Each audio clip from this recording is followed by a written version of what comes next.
வர்ற ஏப்ரல் 23 சட்டமன்ற பொதுத் தேர்தல் நமது பூந்தமல்லி தொகுதியில உங்கள் வீட்டு பிள்ளை அன்பு சகோதரர் ஏழுமலை அவர்கள் 2000 தம்பி கொடிய கொஞ்சம் இறங்கிட்டா அவங்க எல்லாம் பார்க்கலாம்ல, கொடியெல்லாம் கொஞ்சம் இறங்கிங்க. சகோதரர் ஏழுமலை அவர்கள் ஏற்கனவே அம்மா அவர்களால் உங்கள் தொகுதியிலே வேட்பாளராக நிறுத்தப்பட்டு உங்களால் வெற்றி பெற செய்யப்பட்டவர். அவர் எனக்காக அன்றைக்கு தனது பதவியை தியாகம் செய்தவர். அவர் மீண்டும் இங்கே இப்பொழுது 26 சட்டமன்ற பொதுத் தேர்தலில் உங்கள் வீட்டு பிள்ளையாக அம்மா மக்கள் முன்னேற்ற கழகத்தின் வெற்றி சின்னமாகிய குக்கர் சின்னத்திலே போட்டியிடுகிறார். இந்த முறை நீங்கள் குக்கர் சின்னத்திலே வாக்களித்து அவரை மாபெரும் வாக்கு வித்தியாசத்திலே வெற்றி பெற செய்ய வேண்டுமாய் பணிவன்போடு கேட்டுக்கொள்கின்றேன்.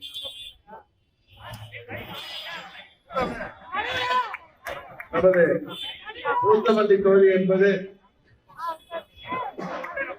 மற்ற மாநிலங்களுக்கு வாயில் பகுதியாக உள்ள திருவள்ளூர் மாவட்டத்திலே பூந்தமல்லி தான் நமது தலைநகர் சென்னைக்கு வாயிலாக அமர்ந்திருக்கின்ற பகுதி.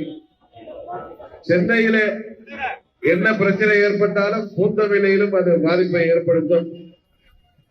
இங்கே லட்சக்கணக்கான தொழிலாளர்கள் பல்வேறு தொழிற்சாலைகளிலே இங்கே பணியாற்றுகின்ற பணி. ஆனால் பாழாய் போன இந்த திமுக ஆட்சியில மின் கட்டணத்தை உயர்த்தியதால் சிறு குறு தொழிற்சாலைகள் எல்லாம் நடைபெற்று இன்றைக்கு ஆயிரக்கணக்கான தொழிலாளர்கள் வேலை வாய்ப்பு இல்லாமல் அவர்கள் குடும்பம் தத்தளித்துக் கொண்டிருப்பது உண்மையிலேயே வருந்தத்தக்கது. இந்த திமுக ஆட்சி வர வேண்டும் என்று 21 அவர்கள் திருத்தி இருப்பார்கள் என்று நீங்கள் வாக்களித்தீர்கள். தேர்தலுக்கு முன்பு சொன்ன வாக்குறுதிகளை எல்லாம் நிறைவேற்றாமல் தமிழ்நாட்டு மக்களை உங்களை ஏமாற்றி 5 ஆண்டுகள் ஆட்சி முடிய போகிறது. கடந்த தேர்தலிலே சொன்ன வாக்குறுதிகளை நிறைவேற்றாமல் மக்களை ஏமாற்றியவர்கள் உங்களை எல்லாம் 500க்கும் 1000த்திற்கும் 2000த்திற்கும் விலை கொடுத்து வாங்கிவிடலாம் என்று பகல் கனவு கொண்டு கொண்டிருக்கிறார்கள். அதனால்தான் மீண்டும் அவர்கள் தேர்தல் வாக்குறுதிகளை அள்ளி வீசுகிறார்கள். பற்றாக்குறைக்கு இந்த தேர்தல் வாக்குறுதி தான் கதாநாயகன் என்றும் கதாநாயகி என்றும் சூப்பர் ஸ்டார் என்றும் முதலமைச்சர் அவர்கள் தைரியமாக பிரச்சாரம் செய்கிறார். உண்மையிலேயே 21 சொன்ன வாக்குறுதிகளிலே 80% மேல் நிறைவேற்றாமல் அவர் ஏமாற்றிவிட்டார் என்பதுதான் உண்மை. இந்த வாக்குறுதிகள் என்பது மக்களை ஏமாற்றுகின்ற வாக்குறுதிகள், வெறும் டம்மி வாக்குறுதிகள். இந்த தேர்தல் திமுகவின் வாக்குறுதிகள் டம்மி மாடல் வாக்குறுதிகள் என்பது உங்கள் அனைவருக்கும் தெரியும். இன்றைக்கு தமிழ்நாட்டிலே சட்டம் ஒழுங்கு இருக்கிறதா என்றே கூட தெரியவில்லை. அந்த அளவிற்கு தமிழ்நாட்டிலே காவல்துறை ஏவல் துறையாக செயல்பட்டு வருகிறது. இங்கே எங்கு பார்த்தாலும் கொலைகள். கடந்த 5 ஆண்டுகளிலே இதுவரை சுதந்திரம் வாங்கிய பிறகு தமிழ்நாட்டிலே எந்த ஒரு ஆட்சியிலும் இல்லாத அளவுக்கு கிட்டத்தட்ட 8000 கொலைகள் நடைபெற்றிருக்கின்றன. எத்தனையோ ஆயிரக்கணக்கான வழிப்பறைகள், எத்தனையோ கலவரங்கள். என்றும் சொல்ல போனால் இன்றைக்கு சென்னை என்பதே ஒரு போராட்ட பூமியாக மாறிவிட்டது. தமிழ்நாட்டிலே வாழ்கின்ற அனைத்து தரப்பு மக்களும், அவர்கள் அரசு ஊழியர்கள், ஆசிரியர்கள், பகுதி நேர ஊழியர்கள், அனைத்து தரப்பு அரசு ஊழியர்கள், நெசவாளர்கள், மருத்துவர்கள், பொறியாளர்கள், செவிலியர்கள், நமது பகுதியிலே வாழ்கின்ற அனைத்து மக்களும், ஏன் மாற்றுத்திறனாளிகள் கூட இன்றைக்கு இங்கே போராடுகின்ற நிலைமை. தங்களுக்கு சொன்ன வாக்குறுதிகளை நிறைவேற்றுங்கள் என்று சாலைக்கு வந்து போராடுகிறார்கள். ஆனால் போராட்டத்தில் ஈடுபடுபவர்கள் கடுமையாக தாக்கப்பட்டு கைது செய்யப்படுகிறார்கள். இங்கே போராடுபவர்கள் துப்புரவு தொழிலாளர்கள் கூட இன்றைக்கு போராடுகின்ற நிலைமை தமிழ்நாட்டிலே இருக்கிறது. யாராவது ஒரு பிரிவினர் போராட்டம் செய்யவில்லை என்றால் அது திமுகவினரை தவிர மற்ற அனைத்து கட்சிகளுமே போராடுகின்றன. கம்யூனிஸ்ட் கட்சிகள் உரிமைக்காக போராடுகிறார்கள். தொழிலாளர்களின் நலனுக்காக போராடி முன்னாள் கம்யூனிஸ்ட் சிபிஎம் தலைவர் பாலகிருஷ்ணன் மனைவி உட்பட பல பேர் தாக்கப்பட்டார்கள். இந்த ஆட்சியிலே ஜனநாயக முறையின்படி தங்களுக்கு தேவைகளுக்காக கோரிக்கைகளுக்காக போராடுபவர்கள் தாக்கப்படுகிறார்கள். இந்த தமிழ்நாடு அரசாங்கம் என்பதே மக்கள் விரோத அரசாங்கமாக செயல்பட்டுக் கொண்டிருக்கிறது. இன்றைக்கு பட்டி தொட்டி எல்லாம் கஞ்சா போன்ற போதைப் பொருட்கள் நடமாட்டம் அதிகரித்து விட்டது. சமீபத்தில் கூட நமது பகுதியில ரயில்வே நிலையத்தில் ஒரு வடநாட்டு தொழிலாளியை கஞ்சா போதையில இளைஞர்கள் தாக்கியதை தொலைக்காட்சிகளை பார்த்து எல்லோரும் மனம் தத்தளித்து போயிருக்கிறார்கள். அதுபோல கஞ்சா போதையிலே மோட்டார் பைக்கிலே பயணித்தவர்களை தட்டி கேட்டவர்கள் தாக்கப்படுகிறார்கள். இன்றைக்கு இளைஞர் சமுதாயம், மாணவர் சமுதாயம் இன்றைக்கு கஞ்சா போன்ற போதைப் பொருட்களால் பாதிக்கப்பட்டிருக்கிறார்கள்.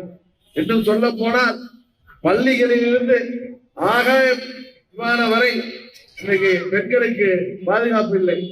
சிறு குழந்தைகள் உட்பட பள்ளி செல்கின்ற மாணவிகள், கல்லூரி செல்கின்ற மாணவிகள், இன்னும் வேலைக்கு போபவர்கள், இன்னும் வீட்டிலே தனியாக இருப்பவர்கள், குறிப்பாக வயது முதிர்ந்த மூதாட்டிகள் கூட நிம்மதியாக இருக்க முடியாத சூழ்நிலையிலே இந்த ஆட்சி நடைபெற்றுக் கொண்டிருக்கும். இந்த ஆட்சி என்பது ஒரு கொடுங்கோல் ஆட்சியாக, இதுவரை கேள்விப்படாத ஒரு மக்கள் விரோத ஆட்சியாக செயல்பட்டுக் கொண்டிருக்கிறது. இந்த ஆட்சியிலே நமது புத்தமல்லி தொகுதி மாத்திரமல்ல, தமிழ்நாட்டிலே வாழ்கின்ற அனைத்து பகுதி மக்களும் பாதிக்கப்பட்டிருக்கிறார்கள். இன்னும் சொல்ல போனால் நமது இளைஞர்கள் அதிக அளவிலே இருக்கும் இந்த மாவட்டத்திலே வேலை வாய்ப்பை பெருக்கவோ, புதிய தொழில் நிறுவனங்களை கொண்டு வரவோ எந்த ஒரு திட்டத்தையும் செயல்படுத்தாத திமுக அரசால் வேலையில்லா திண்டாட்டம் நிறைவேற்றி கொண்டிருக்கிறது. தொழிற்சாலைகளுக்கான மின்கட்டணத்தை பன்மடங்கு உயர்த்தி பல்வேறு தொழிற்சாலைகள் இன்றைக்கு முடங்கி கிடக்கின்றன.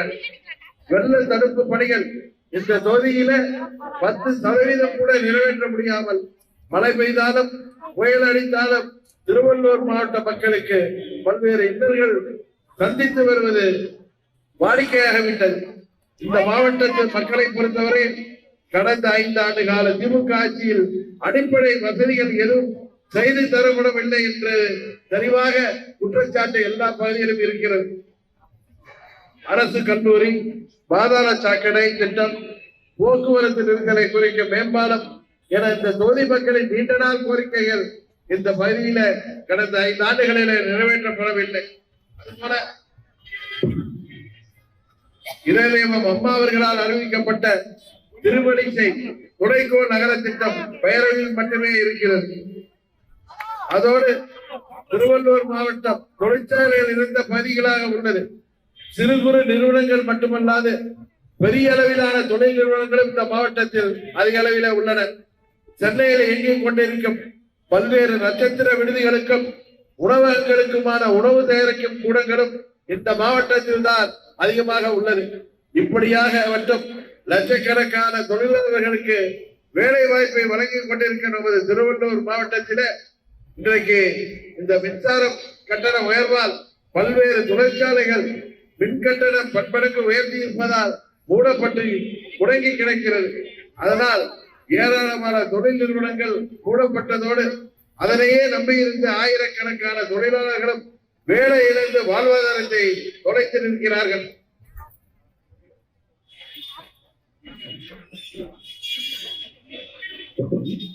இந்த மாவட்டத்தில் ஒரு அமைச்சர் இருக்கிறார். அவர் பெயர் என்னன்னு உங்களுக்கு தெரியும். அவர் இந்த மாவட்டத்தில் அமைச்சராக இருந்து சாதனைகள் செய்தாரா இல்லை. ஆனால் அமைச்சர் அவரை அடித்தார், இவரை அடித்தார், செங்கல்லை தூக்கி எறிந்தார், நாற்காலியை தூக்கி வீசினார் என்றுதான் எல்லா இடங்களிலும் பேசிக் கொள்கிறார்கள். அவர் வைத்த பால்வளைத்துறை என்பது எவ்வளவு முக்கியமான துறை என்பது எல்லோருக்கும் தெரியும். அதில் இருக்கும் ஆவின் நிர்வாகம் மக்களுடன் எவ்வாறு பிணைந்திருக்கிறது என்பதும் தெரியும். அப்படிப்பட்ட பால்வளத்துறையை ஊழல் வளத்துறையாக மாற்றியது இந்த மாவட்டத்தைச் சேர்ந்த அமைச்சர் திரு நாசர் அவர்கள் செய்த ஆக சிறந்த சாதனையாக மக்கள் பேசிக் கொண்டிருக்கிறார்கள். அவர் அமைச்சராக இருந்த காலகட்டத்தில் தான் ஆவின் நிர்வாகமே பாழாகி போனது. நிர்வாக குளறுபடிகள், முறைகேடுகள், கமிஷன் குற்றச்சாட்டுகள் என மொத்த ஆவின் நிர்வாகமும் ஊழல் புகாரில் நிலைத்திருந்தது. அதிமுக ஆட்சியில ஆவின் மூலமாக தினந்தோறும் 40 லட்சம் லிட்டர் பால் கொள்முதல் செய்யப்பட்டது. ஆனால் இந்த பாலாய் போன திமுக ஆட்சியில 30 லட்சம் லிட்டராக அது குறைந்து விட்டது. ஆவின் நிர்வாகத்தில் முதுகெலும்பாக உள்ள கூட்டுறவு பால் உற்பத்தியாளர் சங்கமும் திமுக ஆட்சியில் தான் பல்வேறு இன்னல்களை சந்தித்தது. விவசாயிகளிடம் கொள்முதல் செய்யப்படும் பாலில் பல்வேறு முறைகேடுகள் நடந்துள்ளன. டேங்கர் லாரி மூலம் பாலை கொண்டு வரும் போதே அதனை திருடிவிட்டு அதற்கு பதில் தண்ணீரை ஊற்றி பால் உற்பத்தியாளர்களை ஏமாற்றினார்கள். எல்லாவற்றிற்கும் மேலாக இன்றைக்கு பால் பொருட்களின் விலை உயர்ந்துவிட்டது. ஆனால் உற்பத்தியாளர்களுக்கு பால் கொள்முதல் செய்பவர்களுக்கு பாலை உற்பத்தி செய்பவர்களுக்கு எத்தனை போராட்டம் செய்தாலும் அவர்களுக்கு பால் விலை உயர்த்தப்படவில்லை என்பதுதான் மிகவும் வருத்தத்தக்க விஷயம். அதனால்தான் சொல்கிறேன், இந்த ஆட்சி அனைத்து துறைகளிலும் ஊழல் பெருக்கெடுத்து போயிருக்கிறது. தமிழ்நாட்டில் உள்ள அனைத்து அமைச்சர்களும் நாசரை போன்ற அமைச்சர்கள் தான் என்பது உங்களுக்கு தெரியும். அதனால்தான் தமிழ்நாடு முழுவதும் மக்கள் இன்றைக்கு கொதித்தெழுந்து போயிருக்கிறார்கள். இன்றைக்கு முதலமைச்சர் சொல்கிறார், தமிழ்நாட்டிலே வாழ்கிற பெண்கள் எல்லாம் எங்கள் பக்கம் என்று. காரணம், நாங்கள் தாய்மார்களுக்கு, குடும்ப தலைவிகளுக்கு வீட்டுக்கு 1000 ரூபாய் கொடுக்கிறோம் என்று. ஆனால் அந்த குடும்ப தலைவிகள் படுகின்ற பாடு என்ன என்பது எல்லோருக்கும் தெரியும். வீட்டிலே இருக்கிற பெண் பிள்ளைகளை பள்ளிக்கு அனுப்பவும், கல்லூரிக்கு அனுப்பவும் எவ்வளவு அச்சப்படுகிறார்கள். போதா குறைக்கு மாணவர்களை, ஆண் பிள்ளைகளை பள்ளிக்கு செல்வதும், கல்லூரிக்கு செல்லவும், வேலைக்கு செல்ல அனுப்புவதும் எப்படி பயந்து கொண்டிருக்கிறார்கள்.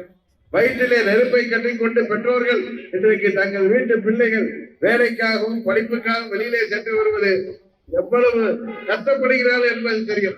காரணம், சந்து பொந்தெல்லாம், மூளை முடுக்கெல்லாம் கஞ்சா போன்ற போதைப் பொருட்களின் நடமாட்டம். இளைஞர்களையும்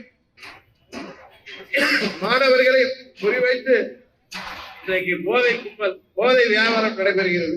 வருங்கால சமுதாயம் போதை பெறுகின்ற பழக்கத்தால் இன்றைக்கு பாதிக்கப்பட்டிருக்கிறது என்பதுதான் உண்மை.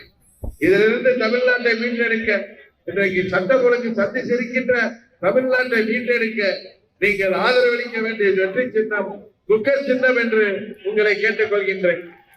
உங்களின் நீண்ட நாள் கோரிக்கையாகிய இந்த மக்களின் விருப்பமாகிய பூந்தமல்லியிலிருந்து நமது வடபழனிக்கு தேவையான இந்த மின்சார, இந்த மெட்ரோ ரயில் திட்டம் உறுதியாக நிறைவேற்றப்படும். மத்திய அரசு அதற்காக நிதி ஒதுக்கி தந்து உறுதியாக அந்த திட்டம் நிறைவேற்றப்படும். இன்றைக்கு இந்த பகுதியிலே நிறைவேற்றப்பட்டிருக்கின்ற மெட்ரோ ரயில் திட்டம் அனைத்தும் மத்திய அரசாங்கத்தின் நிதியின் மூலம் நிறைவேற்றப்பட்டது என்பது உங்களுக்கு தெரியும். நமது பூந்தமல்லி சட்டமன்ற தொகுதியில குமணன்சாலை பகுதிக்கு உங்களது வெற்றி வேட்பாளர் குக்கர் சின்னத்திலே போட்டியிடுகின்ற முன்னாள் சட்டமன்ற உறுப்பினர் அண்ணன் ஏழுமலை அவர்கள் கொடுக்கின்ற வாக்குறுதிகள் பூந்தமல்லி தொகுதி மக்களின் நீண்ட நாள் கனவான பாதாள சாக்கடை திட்டம் அமைத்து தரப்படும். பூந்தமல்லி நகரத்திற்கு உட்பட்ட அனைத்து பகுதிகளிலும் சுத்திகரிக்கப்பட்ட குடிநீர் வசதி ஏற்படுத்தி தரப்படும். பூந்தமல்லி தொகுதியில் அரசு மருத்துவமனை மற்றும் அரசு கலைக்கல்லூரி அமைத்து தர அரசிடம் வலியுறுத்தப்படும். பூந்தமல்லி நகரத்திற்கு உட்பட்ட அனைத்து வார்டுகளிலும் கண்காணிப்பு கேமராக்கள் அமைத்து தரப்படும். பூந்தமல்லி நகரத்தில் கண்டோன்மெண்ட் பகுதியில் உள்ள பட்டா நிலங்கள் 0 மதிப்பாக செய்யப்பட்டுள்ளது. அதனை மீண்டும் மதிப்பு கூட்டி தர அரசிடம் வலியுறுத்தப்படும்.